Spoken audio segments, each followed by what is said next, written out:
Okay. Wow. Welcome everyone to Beyond the Veil. Let me check my audio. Great. We are good. Wow. It worked. Woohoo. I'm so excited. That was my first time throwing together a video in a very long time.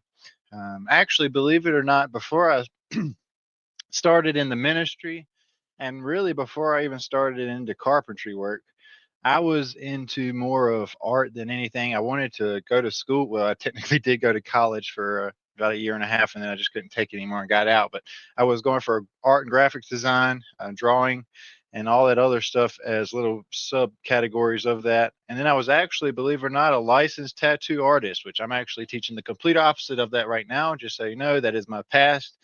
But it's cool to see that God is using even that part of my past now in my life for this. So I hope you enjoyed that.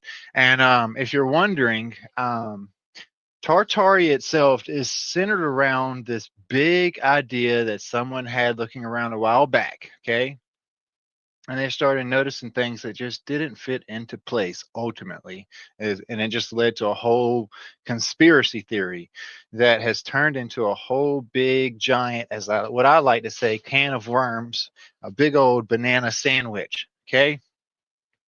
So with that said, the reason why I'm making this video tonight is for those of you who are looking to share information around Tartaria with someone else. Okay. I've made many video presentations about a whole large, big variety of topics over the last 2 years. And even before that, just regular YouTube videos.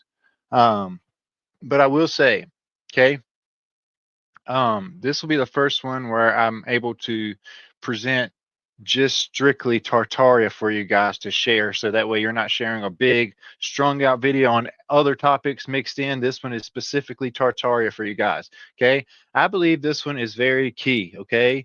You know, most people, one sec, let me check on something. One sec. Oh, okay. I had to make sure everything was good. All right. So, I believe Tartaria is a very, very important time in our past, in our history, okay? But I also believe that it has been miscued in several different fashions, okay? And by that, what I mean is I have heard many different angles on this topic here, okay? I will say, um, Paul over with Understanding Conspiracies, they have a great channel for Tartaria and the Millennial Kingdom Theory. Okay, go check them out. JT follows JC. He's a real good guy too as far as this stuff here. But even then, I've actually been over on one of their shows with Paul. We actually co-hosted together one time, and I was on this 3 hour long broadcast where I talked about a whole bunch of different topics. But I still wasn't even able to touch on this one to its full extent as I am today. Okay. All right. Awesome. So here we go. The first thing that I'm going to do is, let's see, I guess straight into the word is what we should do. Okay. First, I want to point out where I believe we are in the Bible for those that are looking for a timeline. Okay. I want to point to the big scripture. Okay. That's skipped over by so many pastors and what I like to call YouTube pastors, YouTube fanatics. Okay, where they'll talk about things and all of those things, but when it contradicts one of their theories or topics, they'll leave out chunks that contradict said theory. Okay, put that together how you want to. All right, Revelation 20 is one of those chapters that is just skipped over by those that believe the 1,000-year reign hasn't taken place, that believe that a millennial kingdom in general was not ever present on the earth, that believe that we're still waiting on a 1,000-year reign. We're still waiting on another wars of Gog and Magog and another short season of Satan being released and deceiving the nations. We're still looking for all that, apparently, which is another 1,000 to 2,000 more years. Okay, if they believe that that hasn't came yet, that's what they believe. They believe that it's 2023. I mean, 2025.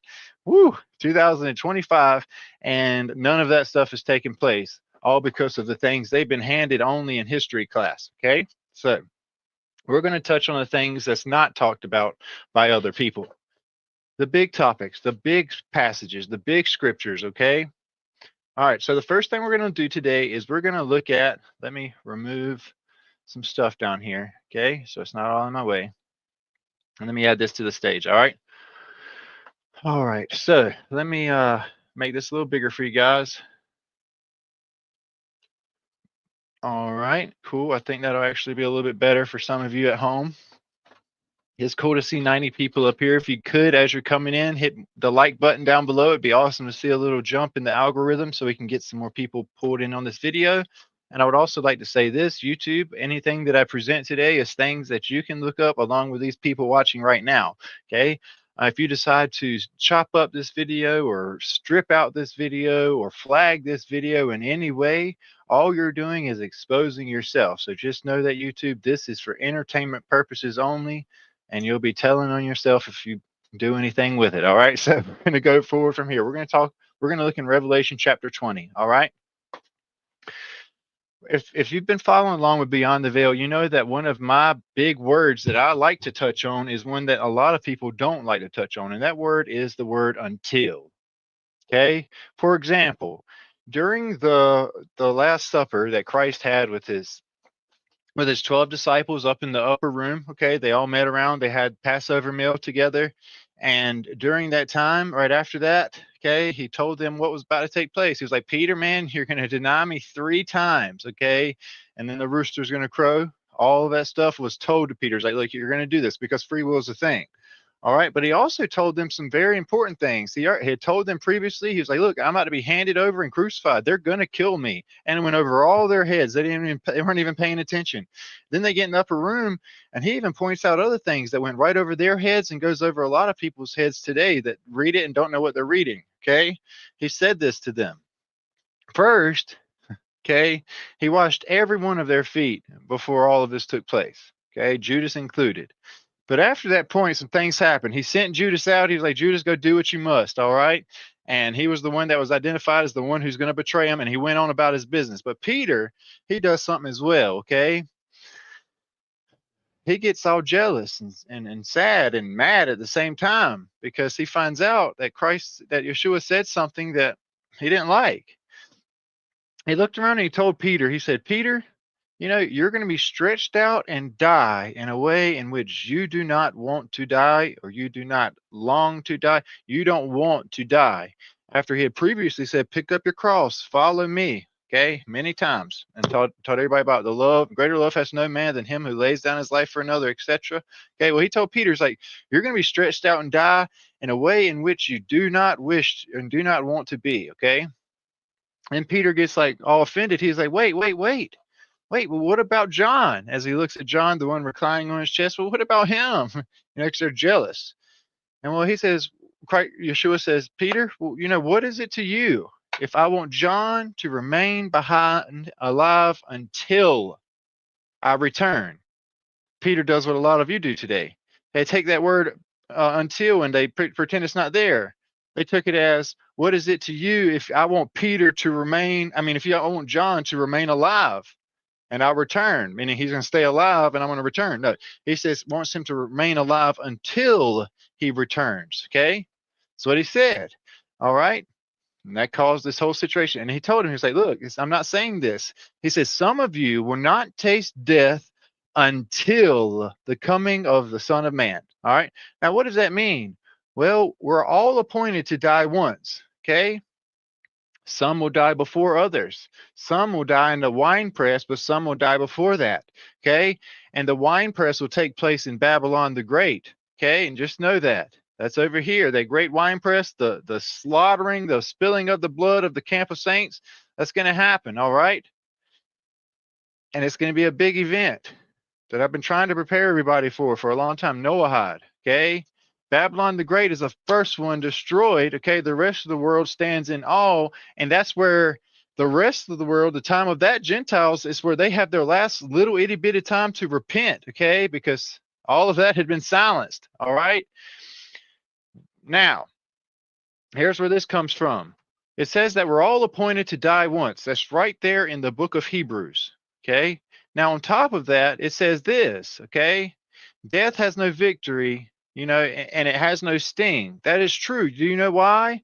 Because first death, once we go through first death, second death, as it says in Revelation 20, it has no sting. What is second death? Second death is the lake of fire. Second death is final death. Second death is where you spend your eternity away in the absence of the kingdom, in the absence of the Father, in the absence of the Son, in the absence of the kingdom of the people. Okay? Now, we're all pointed to first death. It just is what it is. It's always been like that. Isaiah had to get sawed in half in the tree. It is what it is. The disciples had to go through what they had to go through. You know, Yeshua had to go through what he says. He says, pick up a cross and follow him. He don't say pick him up and follow him until. That line, he says, pick up your cross and follow him. He doesn't say until. He says, endure until the end. That means the end happens. Okay. All right. Now, because of that, we need to know this. That's the whole reason why the saints of old were deemed worthy, okay, to have a feast for 1,000 years and all those things is because they did not fear death even when they were faced with it. Just as who? Well, just as Yeshua, just as John the Baptizer, just as every single prophet of old, okay, had to go through what they had to go through until the very end. Some had it worse than others. All right. But the difference is they endured to the end. They did not submit to the devil and they did not submit to the world. Okay. They repented of those things and they separated themselves of the world and they longed for the kingdom. That's why he says to follow him to the kingdom. All right. So let's read this together here. This is so important. Revelation chapter 20. And I saw an angel come down from heaven, having the key to the bottomless pit and a great chain in his hand. Now, we need to know the Bible talks about keys, all right? Keys to the kingdom. It talks about the keys to the bottomless pit. It talks about an angel opening the bottomless pit and closing the bottomless pit and sealing the bottomless pit. Those keys are very important because they are the keys to the kingdom of the earth. Now, Yeshua said some very important things during his ministry. He told people like, your God is the devil. He is the God of this world, okay, as far as on this face of the earth, bound to this earth. Your God is the devil. Okay, he even says he is your father to those Pharisees that were claiming to be descendants of Abraham. They wanted to say that we're the sons of God because we're descendants of Abraham. He said, nah. He says, when you take on sin, you're actually sons of the devil. Ye are called to repent. Ye are called to be born again back into the family of God, is what it says. Okay, now, these keys have been in the devil's hands for a long time. If you don't believe me, read about the story of Job, read about all the persecution and who had the keys, okay? Nimrod had the keys. He had the kingdom of the earth, okay? Nebuchadnezzar had the keys. He had the kingdom of the earth. We have all the way to Cain was the first one with the keys of the city of Enoch, okay? The beautiful kingdom is what it was called. But even before that, you have the Atlantean kingdom of the deep, which was what? The kingdom of darkness. They all have keys to the kingdoms. Okay. But this is why Christ was going to be called the King of Kings. Okay. The first king and the last king. Who was the first king of the good earth, the light earth, the great earth that we live on today? Well, the first one that was appointed king was Adam. You have dominion over everything that is given life, Adam. Okay. But those keys, you got to realize, the devil was given control of the world, okay? And that's why that whole thing happened. He's allowed to do things. God the Father creates good and evil. He created Satan and he created Yeshua. He created light and darkness, and he brings forth those things through his right and left hands. All right. So the keys, when Christ came into the world, he became the King of Kings, okay? And what does he say? When he died and conquered the grave, he said, all authority, every bit of authority, all authority in heaven and on earth. Hence why when he was talking to Peter, he said, look, I'm going to give you the keys. Whatever you bind on heaven shall be bound in the earth. Whatever you loose in the heavens shall be loosed on the earth, is what he told him, okay? So we know that Christ was handed the keys, handed authority, handed power, okay? Meaning this, when Christ was proclaimed king, okay, all authority was handed unto him. All authority was given unto him. That's why he said, I have the keys to the kingdom. All right? Now, his reign started then. Everybody's like, well, it says 1,000-year reign. No, if you pay attention, it actually says a lot more than 1,000-year reign. It says there's 1,000 years of peace, okay? But it's actually a 1,260-year period of that time, and half a time that has to be fulfilled. Okay, there's only the 1,000 years of peace. There's the 260 years of the Gentiles that has to follow what happens next. He says 66 is the number of a man, okay, the number of a beast. Okay, in 66 AD, we had some things that were very important take place. Okay, here's what happened. Okay, word for word. If you want to call Christ, Yeshua a liar, this is on you. I'm not going to call him a liar because I've proven that you can take the whole book of the Bible and prove it to be true without twisting, added to, or taking away. And here's this. He said this. You know, there was two different generations. But he said this to that generation in front of him. He said, some are not going to taste death until that happens. So some are going to taste death while, he's coming back on the clouds and those things. But then he says this, okay? Even those who pierced him will see him coming on the clouds. You need to know this. There is no resurrection that takes place before he come on the clouds. And if you read that in Revelation, I'm trying to tell you there is no resurrection that takes place before he comes on the clouds, okay? Meaning this is why 66 was so important, because those people who pierced him, one of them made a confession of faith. He says, surely this is the Son of God. Okay. He had 33 years to repent after the death of Christ. That's why in 66 AD, he said this, it's the number of a man, it's the number of the beast, it's the number of the time, it's the number of so many things. Nero was appointed the emperor at that time. It was horrible in 66 AD, and Nero's name adds up to be 66 AD. For those that claim, well, he didn't rebuild a third temple. Yes, he did. This temple today actually makes the fifth temple they've rebuilt. You need to know that, okay? The first one that was rebuilt was this. Yeshua told you and he told everyone else, I'm going to destroy this temple and I'm going to rebuild a temple in 3 days. And he did destroy it. There was thunderings, lightnings, earthquakes. The tombs opened. The ground burst open. The tombs opened. Many saints exited their tombs and entered into that holy city, appearing unto many. Okay, that I believe was like 24 of the elders of old, the 24 around the throne. I believe that was the first batch. It's the 24, okay? And that's why afterwards it turned into 144,000. When was that? Well, that would make sense that the kingdom spread out to be 144,000 in that little bit of time from 33 to 66. They're the ones that died at the slaughtering of the two witnesses in 66 AD. What do you mean? Well, remember, after there was thunderings, lightnings, earthquakes, the tombs open and stuff like that, the Holy of Holies, which is the center of the temple, was destroyed and desecrated. The veil that separated the people from that place was ripped into and it was destroyed, okay? It was destroyed just like he said. And no joke, I've already proven to you guys and all the Millennial Kingdom decode stuff, the floor plans and all that stuff, when they rebuilt and added on to the temple even then. That's why in 66 AD, this is what took place. In 66 AD, you literally have them round up so much of the people in Jerusalem. You have Peter... You have Peter and Paul, okay? Like I said, they have the two witnesses of that time, but then they go into destruction, okay? There's a good side, but then there's a bad side. That's where that prophecy of the first pope and the last pope is actually so important too, okay?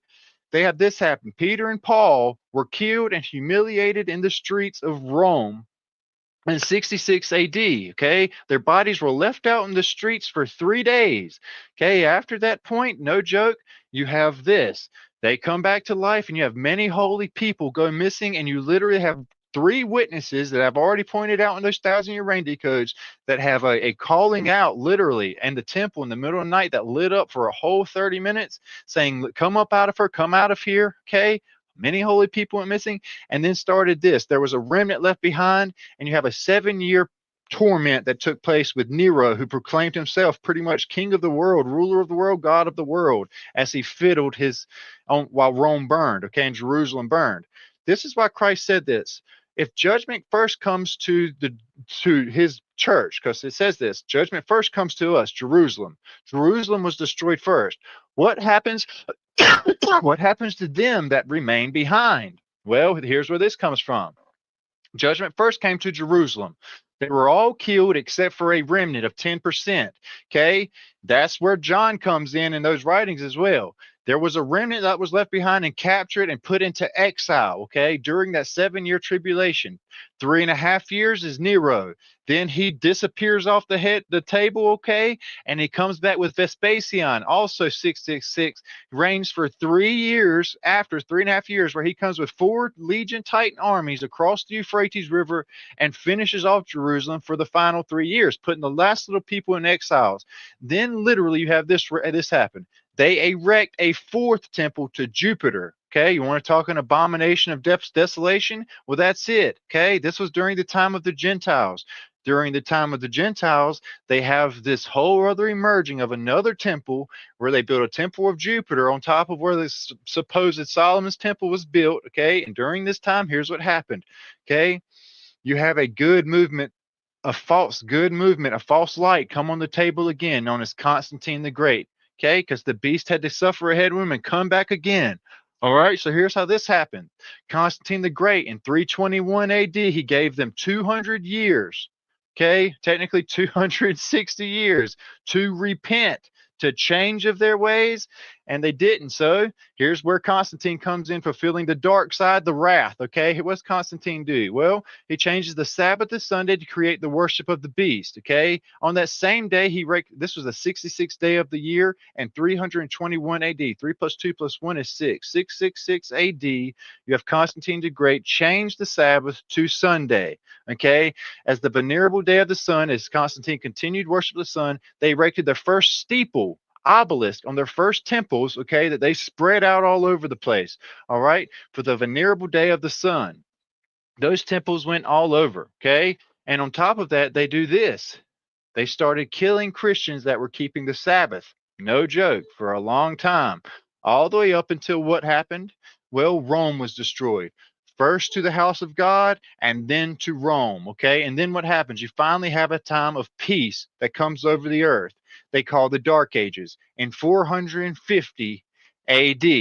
450 is the start of what is told in our history book of the Dark Ages, which is really the unknown ages. In the unknown ages, you need to know it was really just a dark, unknown period in which they inserted the time of the barbarians, and they call it barbaric.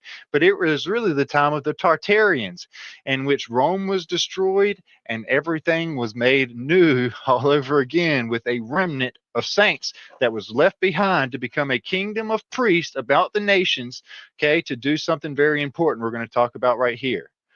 Okay. Now, that how long were the Dark Ages? Exactly from 450 to 1450. In 1450, you have the development of the printing press. You have Saint Nicholas, literally. The Pope over there, he starts to make the plans for the rebuilding of St. Peter's Basilica, okay, in which they erect that in the 1500s, and they bring the first Pope, which is a Pietro, okay, on the board again, all the way up to where they are now. Okay, once again, 1500s. What's the year's 1500s? What's the Renaissance, which means rebirth, new age. Okay, you have the New World of 1500 and 1492 when Christ of Columbia, Diana sailed the ocean blue in 1492 and established the New World.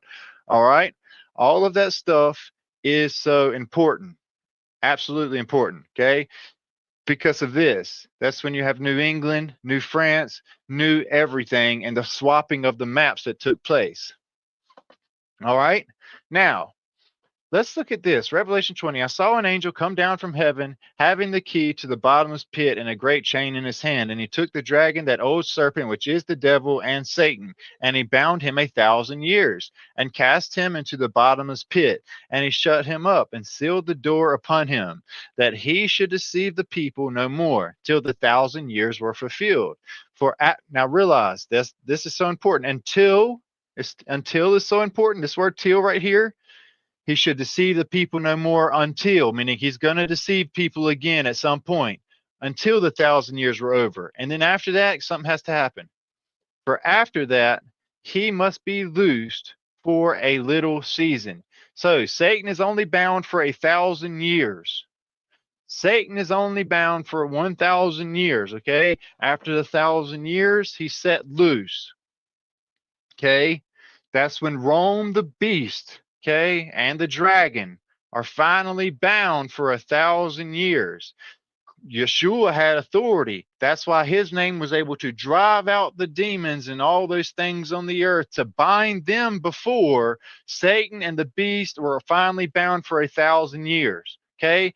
During that time, the only thing that remained on the earth was the people on the earth. Okay. There were sinners and there was good people, according to Isaiah. We're going to look at here in a minute. Okay. All right. Now, after the 1,000 years are over, Satan has to be loosed for a little season. So here's where this comes from. Here's where your 144,000, okay, that those that did not fear death during that time, this was the long scroll. We're about to approach the short scroll. Well, we are in the short scroll, the short space of nothing new under the sun, in which is the same thing all over again in a shortened season. Same thing. But watch this. All right. And I saw seats, and they sat upon them, and judgment was given unto them. And I saw the souls of them that were beheaded. Now, look, the ones that sitting on the seats, they were the ones that are resurrected with Christ first. Those 24 elders. Around them are the ones, what? The ones that lived to 66 AD. They're the ones around them, and you'll see who they are. Okay, so first you have a small batch, the 24 elders, okay, that are gathered around, given authority to judge. Hence the ones that came with them on the clouds in 66 AD. To do what? Well, to seal and mark and do all those things with the 144,000. That way, when they died, their deeds would be remembered and they would be brought back and resurrected for that 1,000 years and given another life for what? 1,000 years. Now watch, here we go. And I saw seats, and they sat upon them, and judgment was given unto them. And I saw souls of them that were beheaded for the witness of Yeshua, and for the word of God, and which did not worship the beast, neither his image, neither had taken his mark upon their foreheads. And this has always happened. I've pointed out so many lives. All right, it's happening right now too. It happened during the Holocaust. It's happening now. It happened during the first Tower of Babel. It happened during Nebuchadnezzar's reign. Okay, it happened during even the Pharisaical laws. You have the Jews now that wear the box on their heads and their wrists. It's always been a thing. That marking of a beast goes all the way back to Cain, the first one marked as a beast on his forehead. All right. Nothing new underneath the sun has happened. Here we go. Hence, anyway, even the story of Egypt is nothing more than a Babylon. You have people in Babylon and they get called out of Babylon before it gets destroyed. Okay. Now, here we go. Neither his image nor taken his mark upon their foreheads or on their hands, and they lived and reigned with Christ for 1,000 years. This is why the next thing comes so important. In Isaiah, it says that they live out their days to an older age, but they still die.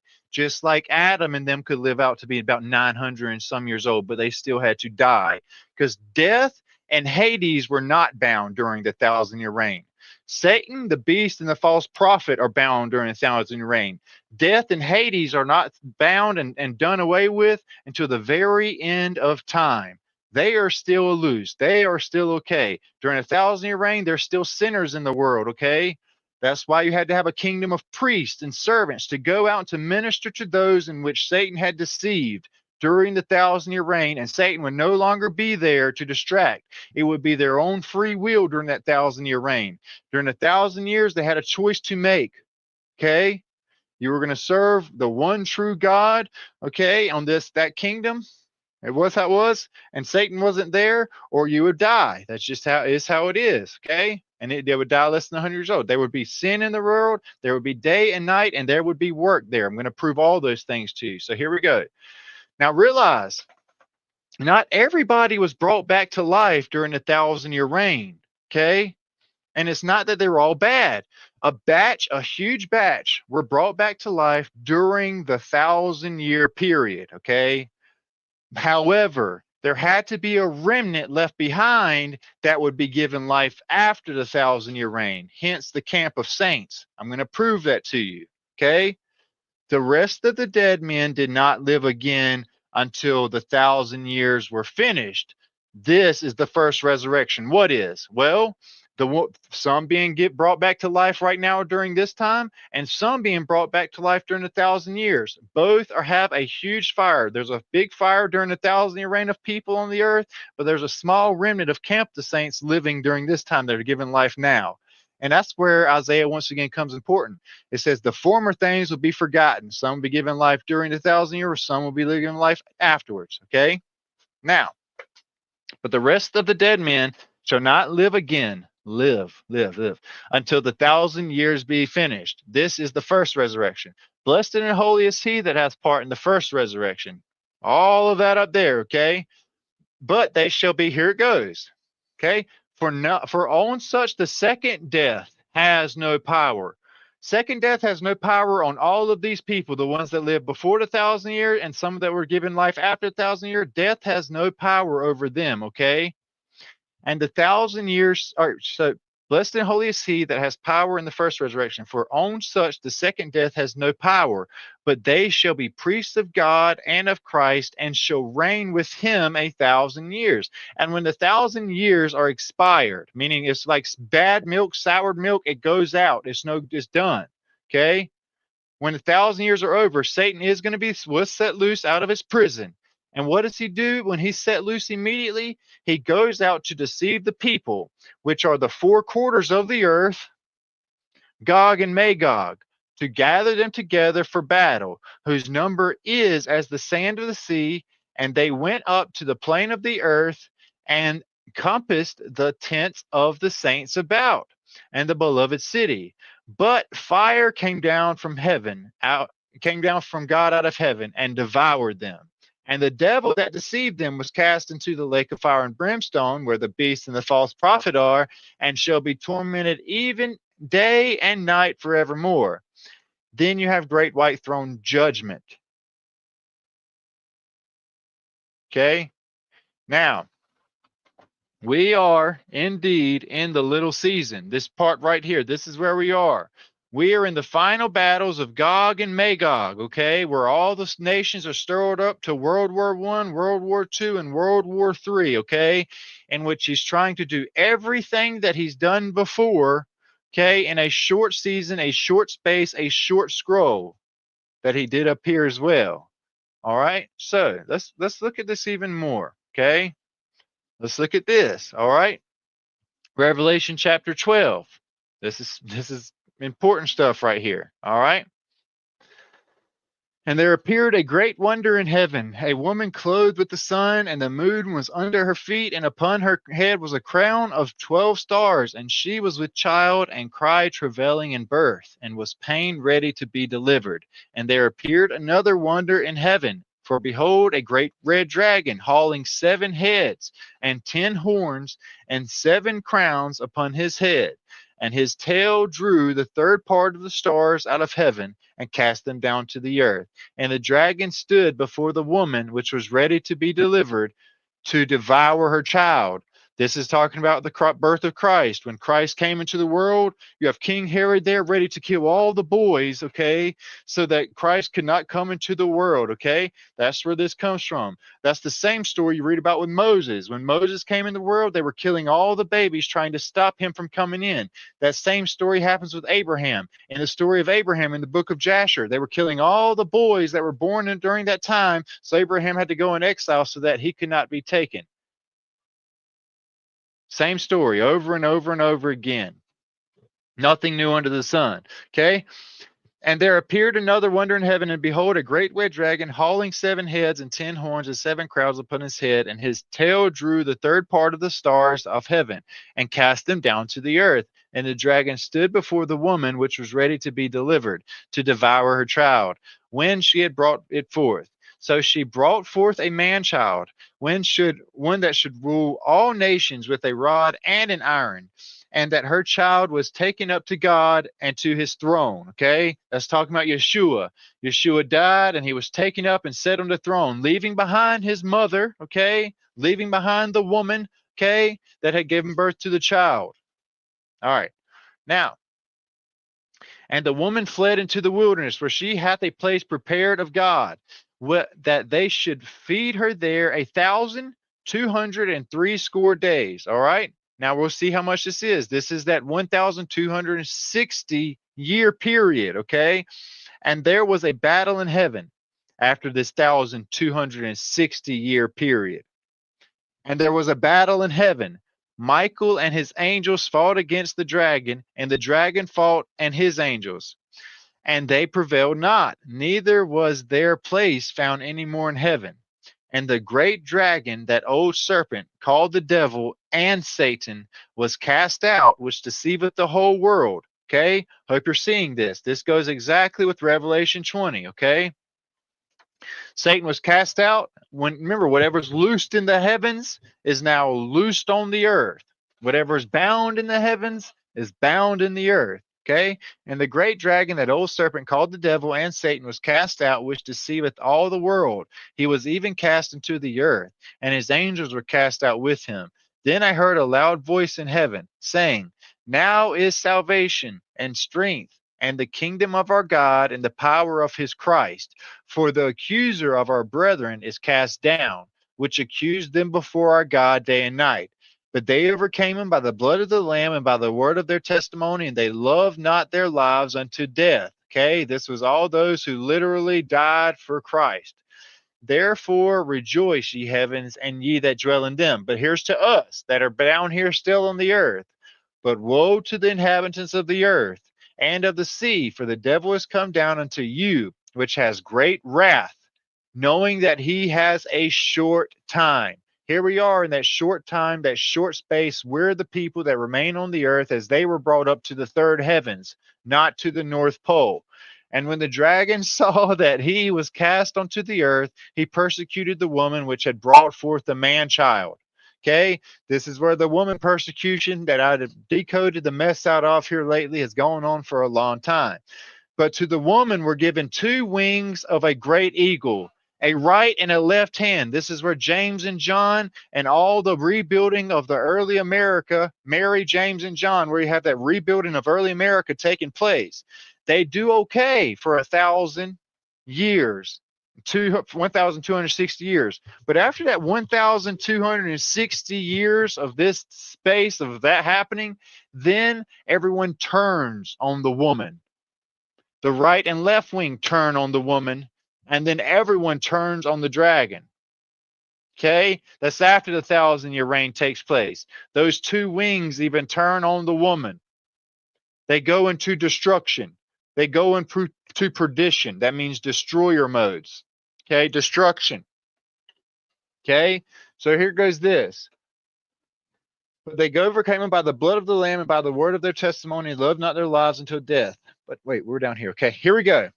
But to the woman were given two wings of a great eagle over here in America, that she might fly into the wilderness, into her place where she is nourished for a time, that's 500 and 500, and half a time, 250 years, from the presence of the serpent. But after that time and half a time, something happens. Satan starts turning up the people against the woman, the wings against the woman, the nation against nation. All the people of the earth get deceived into war and chaos. Okay? So here we go. She is nourished for a time and times and half a time from the presence of the serpent. And the serpent cast out of his mouth water after the woman, like a flood, that he might cause her to be carried away of the flood. So, after the 1,260 year period, okay, you have Satan being cast back onto the earth and set loose. He's no longer bound. He's set back loose onto the earth, okay? And then there's this, all right? As soon as he's set loose, he's very wroth is the word used. He's a Rothschild. He's a red bear. He's a red dragon, okay? And he's mad at the woman, okay, and her two wings, okay? So he goes to stir up all the nations, and the first thing he does is cast out a flood after the woman. But God said this during his promise to Noah in the flood, I will never flood the earth again, okay? So he did not allow this to happen. He tried to flood the world, but the earth helped the woman and opened her mouth and swallowed up the flood, which the dragon hath cast out of his mouth. What is the earth? The dust, the dirt, okay? This is where you have the mud flood of Tartaria. If you have anyone talking about the mud flood of Tartaria, in which all of these cathedrals and immaculate work were buried halfway underneath the ground by mud and dug out, just like Washington, D.C. today, if they're talking about all that stuff and don't realize that that takes place after the 1,000-year reign, now you have your way of showing them. Revelation chapter 12 shows you word for word. The mud flood of Tartaria did not take place until after the 1,000-year reign, when Satan was set loose and he spewed out a mud flood after the woman who had a right and left wing given to her to nourish her for a time, time and half a time. This is all the James and John stuff, okay? But in the end, Satan comes up and stirs everyone against each other and puts everyone into perdition. Okay? So here we go. The serpent cussed out of his mouth a water after the woman, like a flood, that he might cause her to be carried away from the flood. But the earth helped the woman, and the earth swallowed it, opened her mouth and swallowed up the flood, which the dragon had cast out of his mouth. Then the dragon was wroth with the woman, and went and made war with the remnant of her seed. This is the camp of saints. This is us.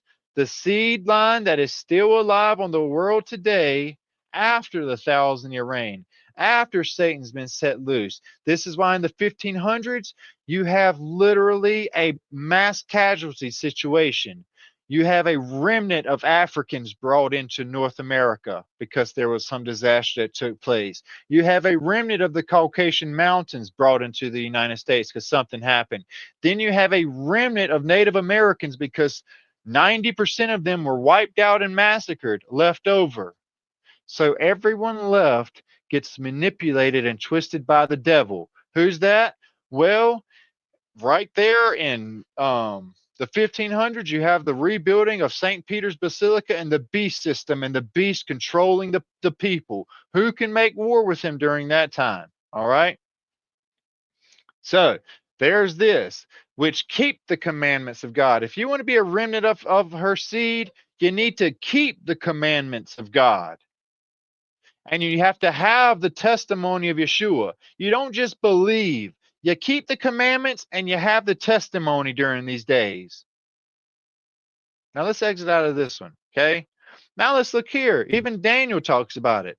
And I heard ye a man clothed in linen, which was upon the waters of the river, which he held upon his right hand and his left hand unto heaven, and swear by him that liveth forever, that it shall tarry for a time, 2 times and half, and when he shall have accomplished to scatter the power of the holy people, all of these things shall be finished.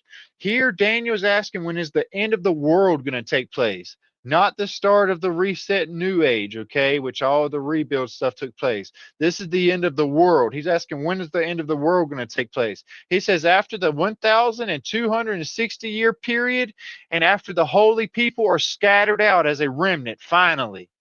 The camp of saints are finally spread out amongst the tares. Now we're in that time. We're not a group of people at the North Pole. If you claim the camp of saints are at the North Pole, what does that make you? That makes you someone outside of the kingdom destined for the lake of fire if you're not part of the camp of saints. That's in Revelation 20. The camp of saints are the final days in which he said, this generation we're in the generation where there's tares and wheats growing together.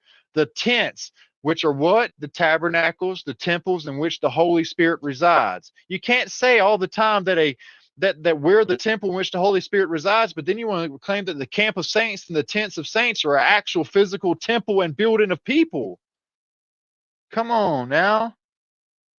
All right, now we're going to get into more in depth of the buildings themselves and what you see and what happened there.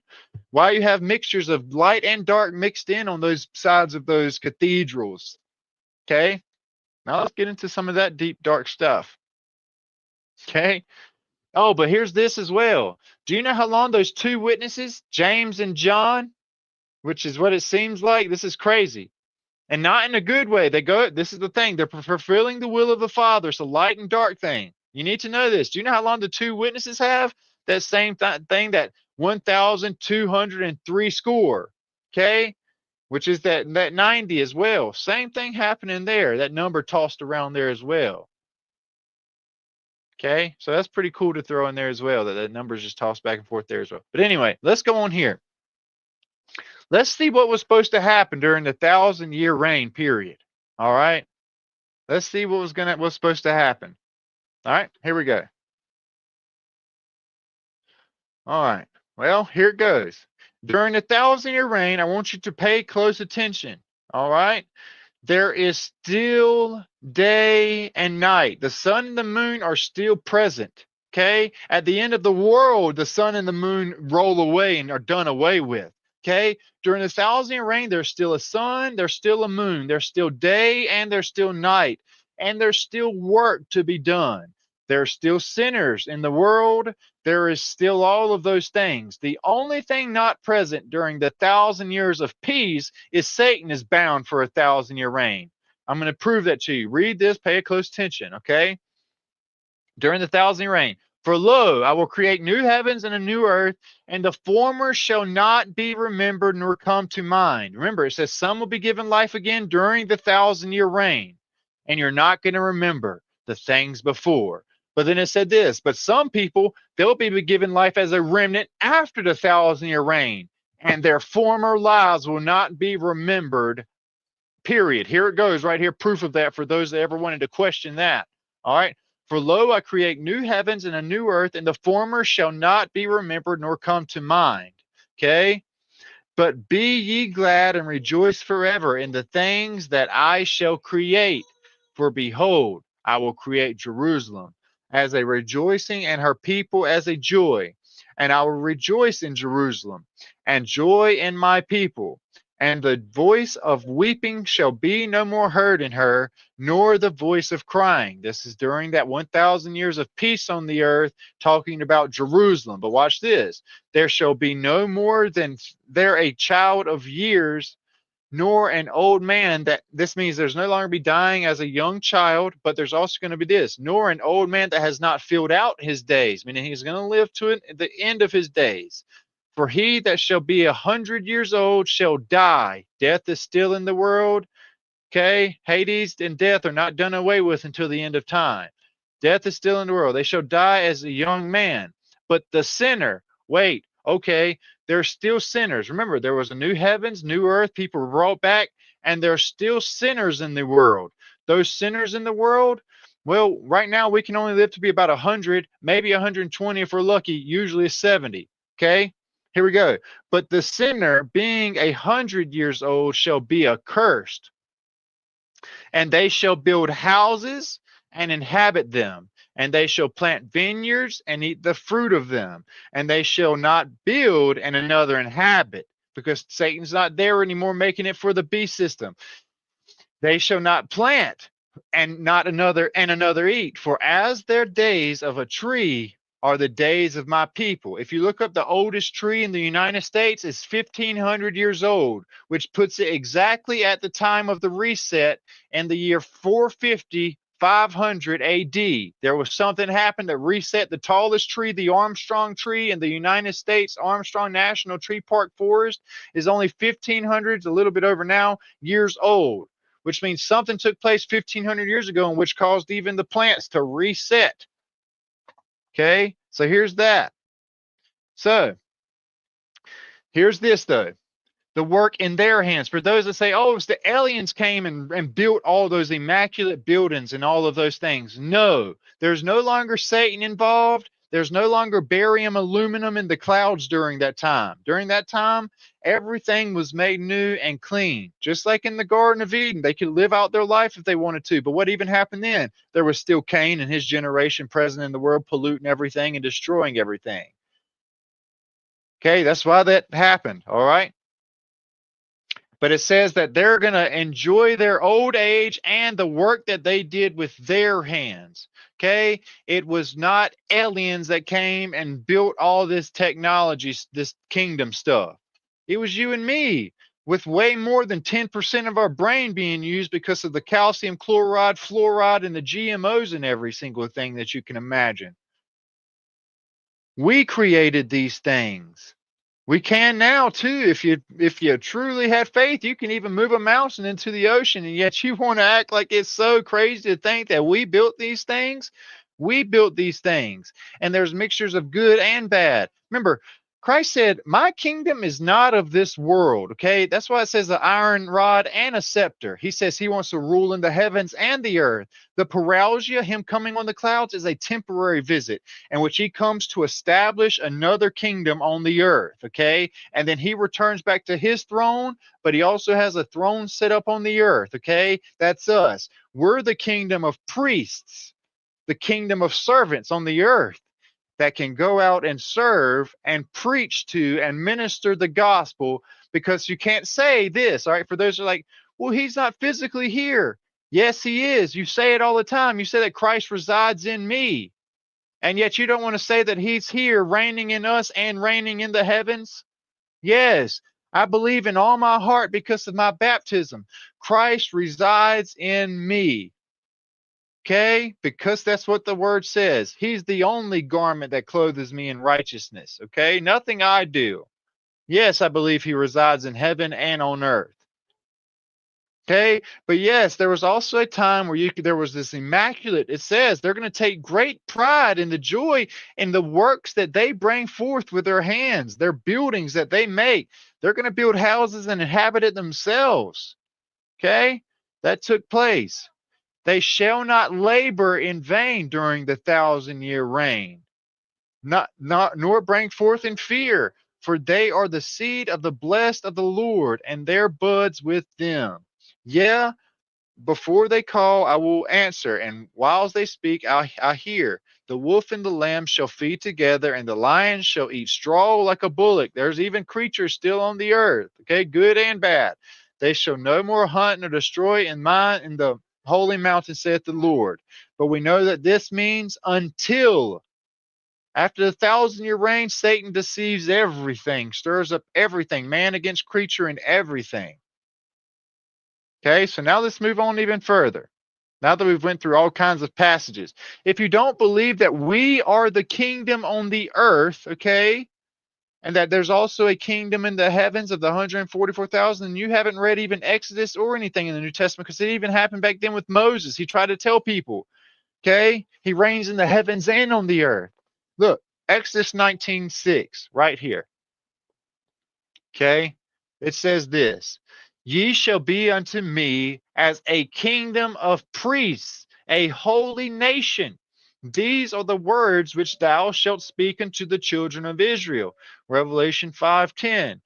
And hast made us unto our God kings and priests. That's us he's talking about, because he resides in us. The king, the high priest, resides in us. That makes us, because of him, a kingdom of gods and kings and priests. But we don't claim to be those things ourselves. We give him all the glory. Just like he could not claim to be the Father. The Father resided in him, just as Christ was given authority to reside in us. So the kingdom of Jehoshaphat was quiet, and his God gave him rest on every side.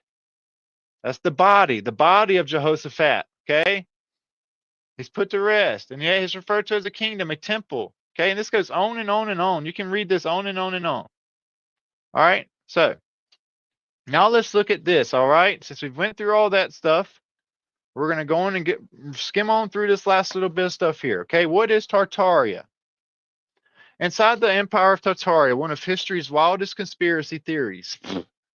Last updated in April 9th of 2023. All right.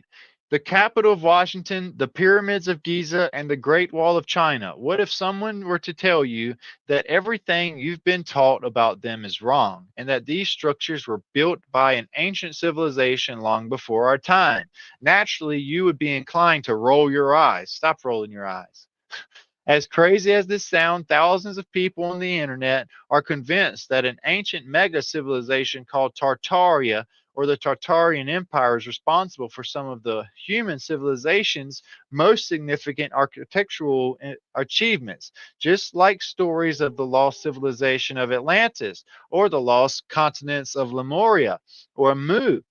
These architectural conspiracies have gained some ground in recent years. Starting as a bunch of videos by some creators on YouTube, this theory quickly spread and now has gathered a following of over 14,000 believers. And just like the previously mentioned lost civilizations, their story ends in submersion. Although this one is mud flood. See, there's a separation. Atlantis was covered with water, flooded. This one was a mud flood because the mud we couldn't be flooded anymore. A mud flood was said to have wiped out this empire, leaving only architectural marvels that could not be destroyed by the flood or our backward human hands. And if you think this is interesting, it gets even better. There is reportedly a cover up going on by people who want to hide Tartaria's existence and claim its achievements for themselves. The Pope, the governments. Have you not noticed what these buildings are? They've turned them into post offices. They've turned them into prisons. They've turned them into school systems. They've turned them into government buildings. They've taken these immaculate buildings and structures, and in the 1500s, they literally started the gargoyle movement. Okay? Gargoyles were inserted in the 1500s as well. That is a whole other can of worms you can pull in yourself. Okay? In the 1500s, they started a whole movement of statues and things like that were brought onto the table and changed and rearranged. And obelisks reemerging and switching around and flopping. The government took over these places, all right? The government took over all these places. One of the biggest things during the orphan train decodes we've done from the 1600s onto the 1880s, okay, during that time, you know, it's important to know that during that time, the asylums were taken over by the government. The government took over those and made them asylums, those immaculate buildings, okay? Those things were taken over just as the word says, all right? Now, because Satan does that. The Tartaria conspiracy theory has roots in Russian pseudoscience, with mentions of an empire of Tartaria first appearing in Russian conspiracy theorists that Nikolai Levashov later spread his work around in his radical occult history. This led to a belief that Russia was Tartaria, whose real origins were covered up by the West. Later, the Russia Geographical Society later debunked all these claims, dismissing this conspiracy theory as an extremist fantasy. Okay, this is where I'm going to continue forward. Okay, I don't believe it was just Russia. Okay, I believe even more than that. I believe it was the land of the dragon, China. All right. Why would I believe that? I'm going to tell you why. Okay. Okay. Look at this. All right. If you see this map here, this is a Tartary map. This is one of the most common one of the maps, okay, that you'll see. And this one, you have a kingdom spread out, this red zone here of Tartaria. All right. And if you pay attention to this and you look at like the Great Wall of China, okay, it aligns with the borders of Tartaria, which is interesting because of this. When you pay attention to the Great Walls of China, okay, the walls aren't facing outward like it's guarding outward, okay? The Great Wall of China is facing inward toward the dragon, okay? Tartaria itself, this is where everybody's like wrong on a lot of messes. They think Tartaria itself is these cathedrals and things like that are all over the world, okay? No, those are the kingdoms that emerged during the reign of Tartaria. Tartaria itself is only the land of the dragon, in which the walls of Tartaria were made around the dragon. Why? Because the dragon was bound in the heavens for 1,000 years, so it was bound on the earth for 1,000 years. Tartaria comes from itself, meaning this: it's the city of the prison of the fallen ones. Okay, you have this city of Tartaria. Okay, you can split it up into two words. First, you have Tartarus. Tartarus itself comes from the prison of the fallen ones. It's known as the deep, the abyss, okay, in which the fallen ones are punished and trapped, okay. But in Greek culture, it's even more than that. Tartaria is the prison of the fallen one himself, okay. Tartaria is the prison of the fallen one, but you have to think about that Rhea as well. Not only is it the city of the prison of the fallen one, but you have this, all right. You have this, a Rhea. What is a Rhea? Okay. A Rhea is a drowned river valley that remains open to the sea. Or you can say this, okay. It's a coastal inlet formed by a partial submergence of an unglaciated river valley, okay? A drowned river, okay? A river mixed with mud, a sunken river. All right. So here, let's put this together. Tartaria comes from its word, the city, okay? It's the city of the prison of the fallen one, the sunken, submerged valley, okay, of Tartarus. All right. That is where there was a bounding of Satan for 1,000 years. But even more than that, it wasn't just Satan who was bound for 1,000 years. It was that mighty army that was petrified, along with all the other items that are all over the whole world that were petrified by fire.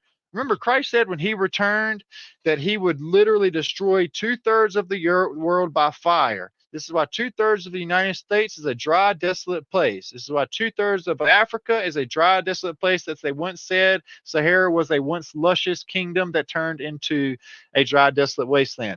2/3 of the world literally is a dry, desolate place now, exactly as he says. But he said he wouldn't destroy up the whole world. He would leave something behind, okay? But also we know that Satan was bound in the center. That's where Tartaria comes from. Tartaria itself is only the city of the prison of the fallen one, the sunken prison of Satan, okay? You know what else was there?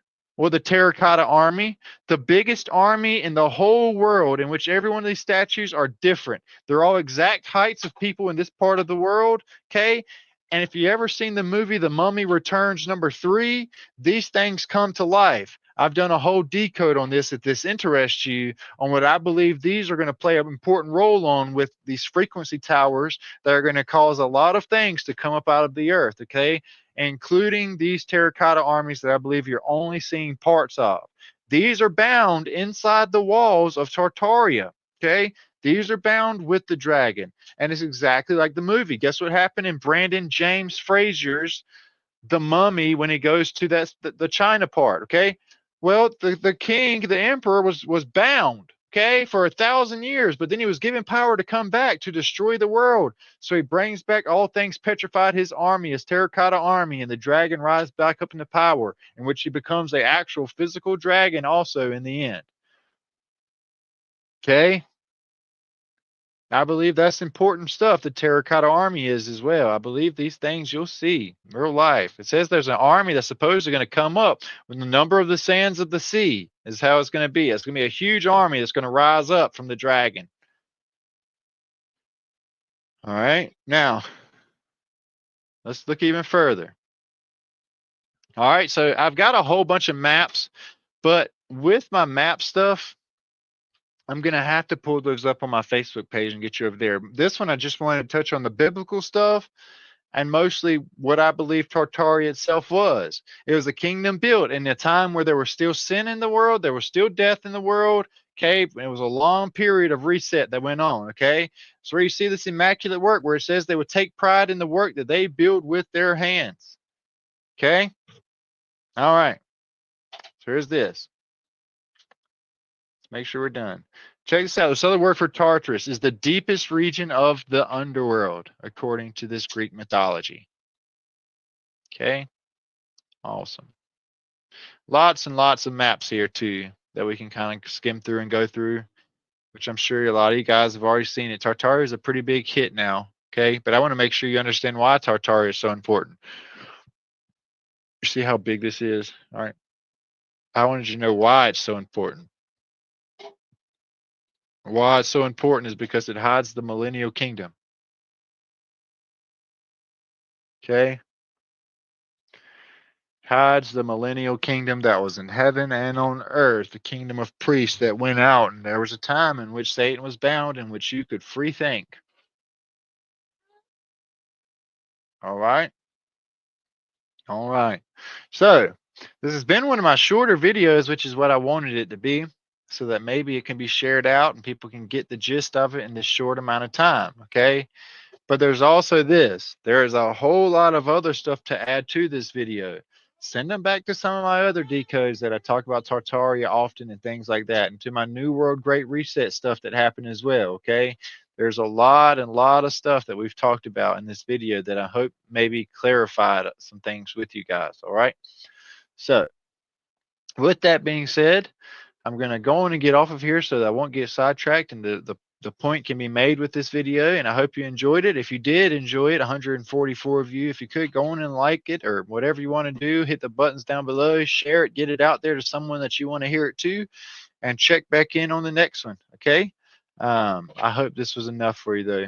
There's a whole lot of scripture also that goes on top of this. And if you're interested in those scriptures that prove the millennial kingdom is behind us, then start my 1,000 year reign decode playlist I have made for you. Go to my YouTube channel, look under my playlist section, click on the 1,000 year reign decode section, start on part 1, and go on through like part 12. Okay. All right. Now know this, all right? Your faith and hope is not in some temporary kingdom that the Bible says begins and ends, all right? Your faith and hope is not in anything of this earth, in this world. Your faith and hope is not in some rapture and being saved from first death, the second death that has no sting. Your faith and hope is not in some president when Christ said he's going to be the last of that type, that hero of man, all right? Your faith and hope is only found in Yeshua, the Christ, the Son of the living God. Okay, sits at the right hand of God the Father, given all power and authority from his Father. Okay, making us a kingdom of high priests and a kingdom of servants of the Most High God, just as his Son was. All right. So, hope you enjoyed this. I'll see you on the next one. If you guys want to help in any way, shape, or form, reach out. There's an option to help out financially below. There's also prayers. There's all kinds of prayers that you guys can help with. Okay, we're constantly on the road here, nonstop with this ministry. It's a lot of work, and it's really hard on my wife and kids. Okay, so keep us all in your prayers at all times, if you could. And if you're someone else looking for more information and stuff, make sure you check out my Facebook page, Beyond the Veil, and also Beyond the Veil Fellowship group, where you can come and fellowship with a lot of these people here. So that's all I got for you. I'm going to see you on the next one. And good night and or day, and I love you from Beyond the Veil.